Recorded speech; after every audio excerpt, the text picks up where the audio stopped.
from Southwest Florida, here they come.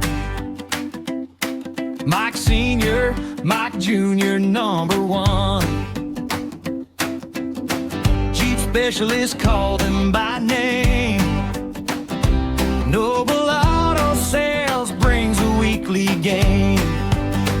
Noble Auto Report, week by week, you know the score. Noble Auto Report, pre-owned car market news and more. Noble Auto Report, Mike Sr., Mike Jr., that's for sure.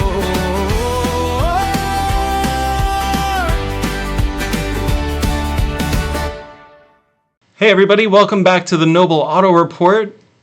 My name is Michael Hendricks Jr., here with my dad, Mike Sr. Dad, how are you? I'm doing good. Good afternoon, everybody. The Noble Auto Report is brought to you every single week from Noble Auto Sales. We are a certified pre-owned dealer. Certified? No, not certified. I'm going to start over.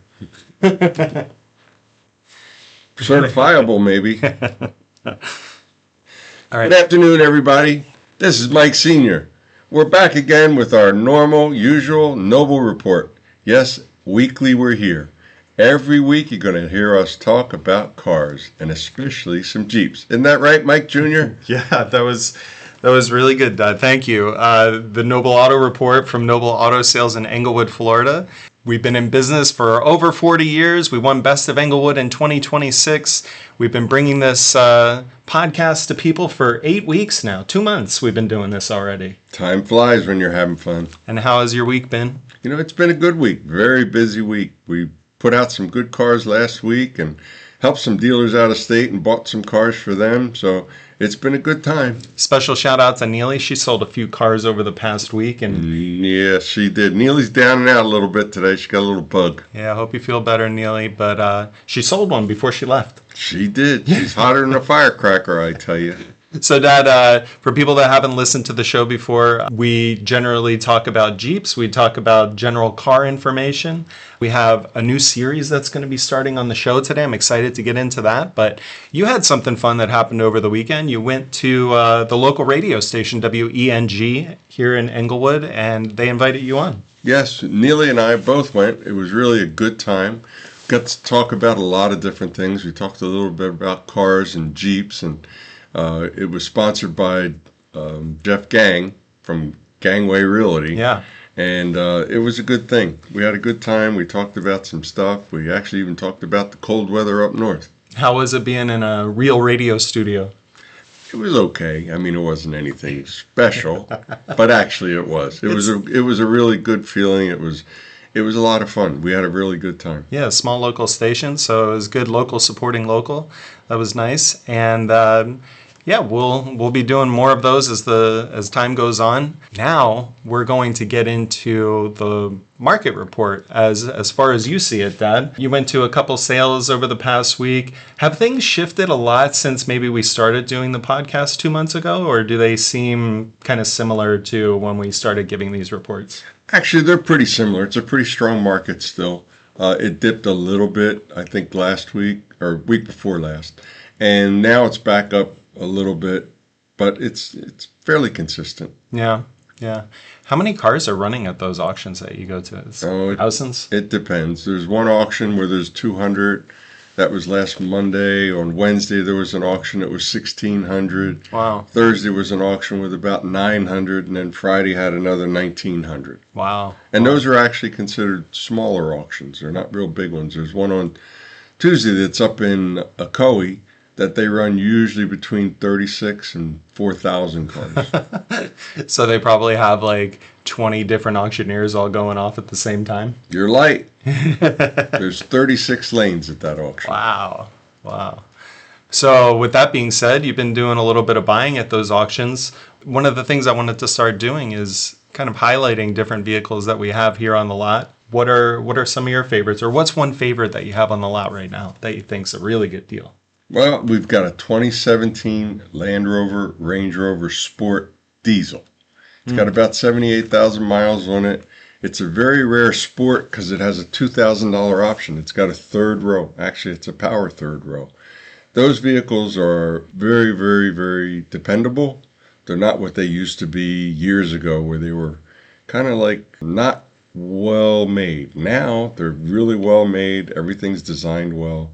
And the diesel engine, which is probably, it's the most popular engine in Europe, and we've actually wholesaled a lot of these Land Rovers that have been exported. So they get between 22 and 29 miles per gallon. Yeah, I think the one that we have here on the lot, from its history, just nobody resetting it, it shows 29 miles to the gallon on the highway. Yeah, that's pretty good. Yeah, yeah. So that's pretty cool. And as you heard, we are not just a Jeep specialist. We have all kinds of different cars. You can check out our inventory at nobleautosalesllc.com.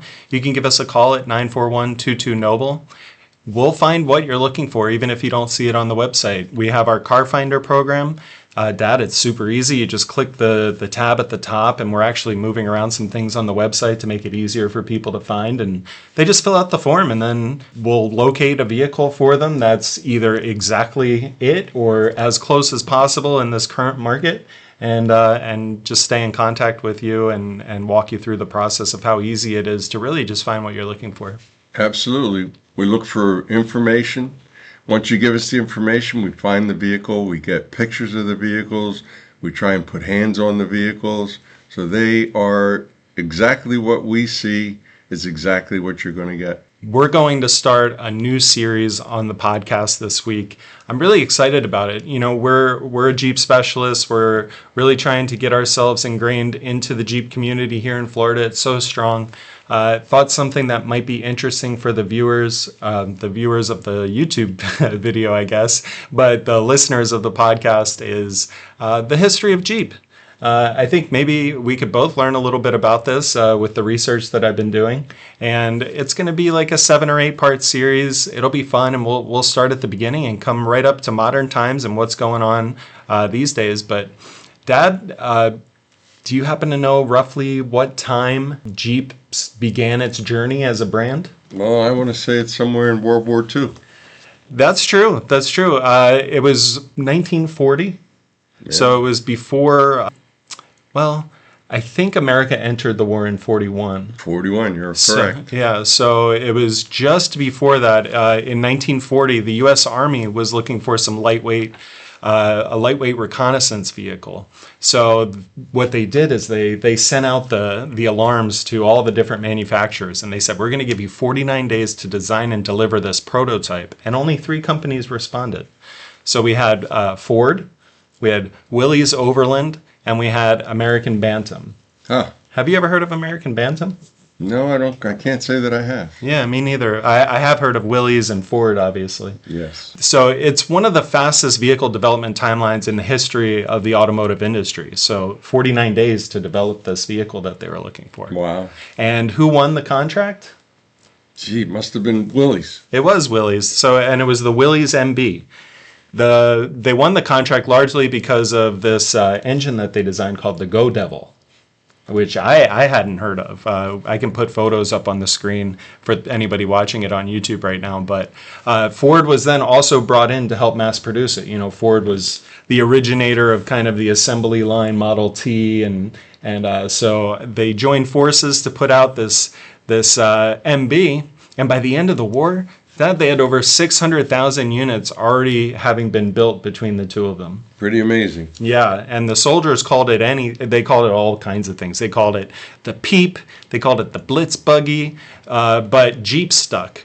And people have been kind of talking, well, how exactly did it get the name Jeep? And it's still kind of a debated topic to this day. Do you have any idea how? No, I think I heard it once, but it's not in my memory back then. So the most likely theory people said, and I'm sure we'll get some comments on the TikToks about this, but we welcome the comments. Leave your comments if you think we're wrong.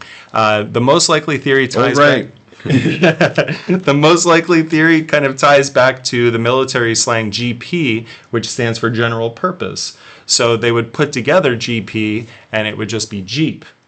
So there was another theory as well that connects it to Eugene the Jeep, which was a character from the Popeye comics. Which I don't remember Eugene. I remember Bluto, Olive Oil. Who's the guy with the hamburgers? Willie. No, Hamburger Willie. No, man, what was his name? And then he would always put off paying you back. Right. Yeah. That guy. Yeah, but I don't remember Eugene the Jeep. So there, from what I saw, again, could be wrong. Leave it in the comments. Nobody owns the definitive answer, and that's kind of part of the lore and what makes it fun. So now, what was the Jeep actually used for? The Willys MB. What was it used for? Well, it was used on every front. They sent it everywhere. It was in Europe. It was in North Africa. It was in the Pacific. It hauled supplies and it towed artillery. It also served as an ambulance and carried around the generals. So Eisenhower reportedly called it one of the most decisive tools of the war itself. How about that? So I guess it was the first multi-purpose vehicle. Yeah, a lightweight reconnaissance vehicle that also delivered people and things to where, and it has great mobility going through different terrains. True. So, yeah, so it could go places no other vehicle could go, and the reputation never really left it. That's the way people use them today when they're having fun with them. So, why does all this matter to the Wrangler story? If every Wrangler ever built its traces, or if they ever traced the DNA of the Wrangler, it all goes back to the MB. The open body, the round fenders, the fold-down windshield, it all started there, and it still remains. Like the general body style of the Jeep, it's a Wrangler when you see it because of all those very things. true.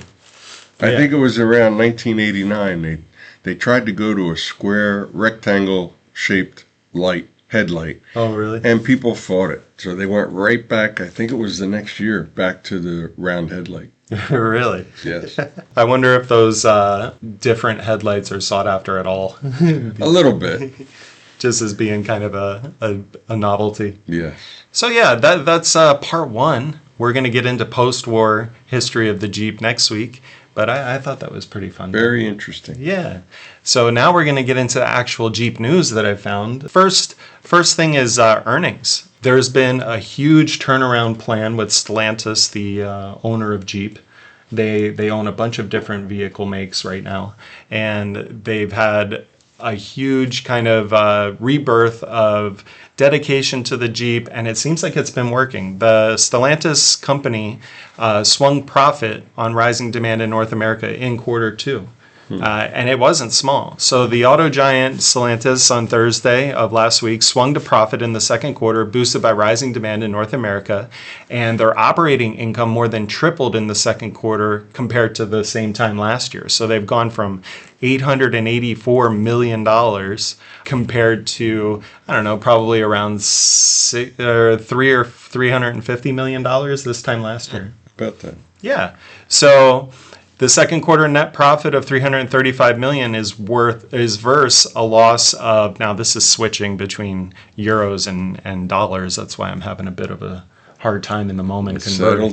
Settle down. Take your time. Let's just give them euros. So 300 million euros was the net profit in the quarter, second quarter this year, compared to 1.87 billion euros of loss last year. At the same time. So that's a massive turnaround. It is. And we see it all the time. I see Jeeps on every drive. I see multiple Jeeps driving to and from work. True. There's lots of Jeeps. That's why we want to focus on Jeeps. Yeah, exactly. Make the people happy. So next we're going to rotate into a bit more of a lighthearted story. Well, it's not lighthearted for the dealership, the Jeep dealership, but that I don't think you've heard about this, but there was a woman arrested after allegedly using a false identity to steal a Jeep from a Chehalis dealership. Wow. Now, has that ever happened to you where you've sold a car over the last 40 years and someone gave you fake documents telling you who they were? No, I never had anybody give fake documents. I had them steal a car one time. Just stole it off the lot? Well, I had it stolen off the lot, and I also had one that they took one of the lot guys for a test drive, and they drove and they pushed him out of the car and stole the car. He didn't get hurt, which is a good thing, but they did steal the car. They just told him to get out? Yeah. Yeah, I would just get out too. Do you remember, did you get that car back? No, we didn't get it back. Do you remember what it was? A Volvo. How long ago was it? What year is this? This is 2026. Probably around 1996. And you still remember the make. I do. It was blue, for that matter. Yeah. Well, you can see this woman. I'm going to put her on the screen in the YouTube video and probably in the TikTok sound clips for this. But she doesn't look like she's had a good day. She doesn't. No. So this is Malia Stewart, Dad. She's 50 years old, and she pleaded not guilty during an arraignment on Thursday of last week. And she was arrested after they put a warrant out for her because she used fake documents to buy a Jeep from a dealership. And according to the prosecutors, the recovered Jeep was found inoperable, and she spray painted the whole car black. Wow. Yeah. And the quote here from the affidavit says, after the sale, the dealership received notification that the loan was denied due to suspicious documents provided by the buyer. And they were suspicious about the documents because they were fake. Makes sense. Yeah. So according to the affidavit, the pay stub that she used corresponded with a business that had been closed for years. And the insurance card appeared to be altered. And when the police ran a records check, the driver's license name showed no returns. So they put her out on a $20,000 bail. And we'll give an update on what happens to Malia Stewart. But, I mean, you just never know. You never know. But I do have some news that's totally off the cuff. We have some new available financing for used vehicles. We can get people with a 650 to a 700 credit score. We can get them a good interest rate. We also have the availability to get people. We actually had a guy the other day, Michael. Do you know about this? Maybe. He had a 500 credit score and we got him financed. Oh, I do know that guy, yeah. Yes, indeed. He was a very nice man. Real nice man. But we can do that for everybody. We have all the availability for bad credit. We have some availability for good credit, and we just need people to come in, tell us what they want. And unlike Malia Stewart and Chavalis, you need to be who you say you are. Yes, you just need to be you. You need to have a driver's license. You need to have some insurance, or we can get insurance. We actually have agents that we can point your direction, get you a good rate. And the only other thing we'd need is verifiable income, whether it's bank statements or check stubs. We can get you done. Yeah. And we're getting more and more hits on our social media. The visits to the website have been going up. So thanks everybody for checking out the website. We're going to keep plugging away with daily social media content. We're going to have a really fun series that's going to be starting over the next month or so. It's going to start this week, but be on the lookout for that. We have a brand new character that's going to be coming to the Noble. That? Nah. Oh. We'll tease it a little bit this week. But I can't wait to see him and his friend. His good friend. And it's really good. I'm laughing while I'm making it. So you can find us on our socials, Dad, at Noble Auto Sales everywhere. TikTok, YouTube, Facebook, Instagram, Spotify. We're in all the places. We're going to be on LinkedIn soon as well. So will those two new guys come riding in on everything? Yeah. The two new guys. Yeah. They'll be riding in, right? Maybe. Yeah. We'll see. We'll have more on that next week. Dad, do you want to hit them with the phone number again? Sure, it's 941-22-NOBLE. Yes. NOBLE. That's right. And our website, nobleautosalesllc.com. Hope you enjoyed the show this week. I had fun, Dad. Oh, it was a blast. Yeah. An atomic blast, I tell you. I believe it. So we'll be back next Friday with another show at 3 p.m. Eastern. Tell all your friends. Gather around the campfire. Listen to it while you're backpacking and driving around in your Jeep in backwood terrains. We'll talk to you next time. Have a good week.